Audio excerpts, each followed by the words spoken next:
Hi there Sagittarius, thank you for joining me for your monthly forecast for March. This month begins potentially with a little bit of confusion about where you should live or how you live there. Perhaps what you want or perceive as a perfect family or home-based unit is not the same as someone close to you. It's going to be important to try to get issues into the open. Someone could be a bit moody, withholding from you, whereas you prefer things to be direct. But not everybody is quite as straightforward as you are about things.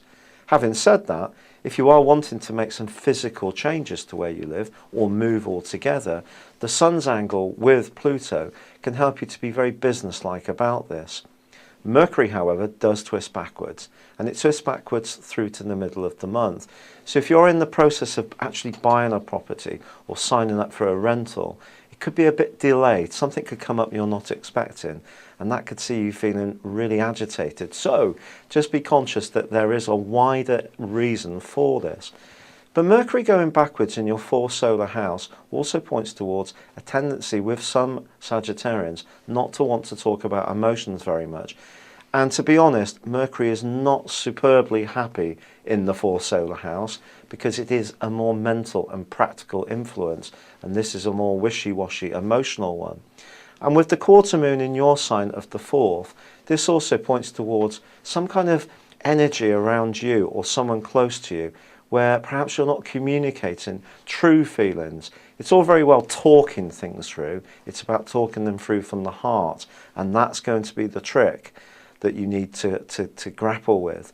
The new moon of the 11th can help you. It can help you to have a little bit more confidence about letting some of your barriers down and not needing to necessarily always be enterprising in your approach to situations, and just basically saying it how it is.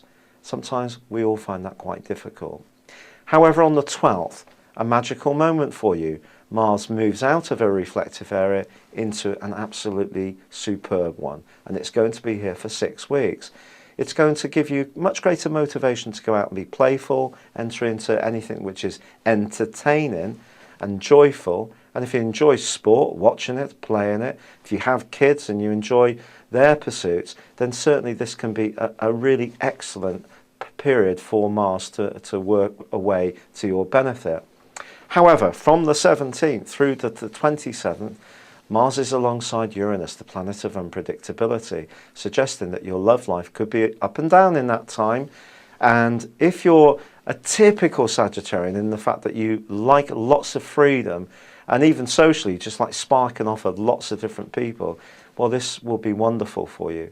The problem is that there is a square with Pluto, and Mars and Uranus do touch that square, and then it becomes Uranus and Pluto again, and that's going to go on for the next 7 months of this year. It occurred last year as well, and it's kind of saying to you, as much as joys and pleasures are very important to you, you've got to be able to pay for them, and you've got to be able to afford it. And any kind of extravagance or spending money to try to find a sense of happiness is probably going to be a little bit of an empty journey ultimately.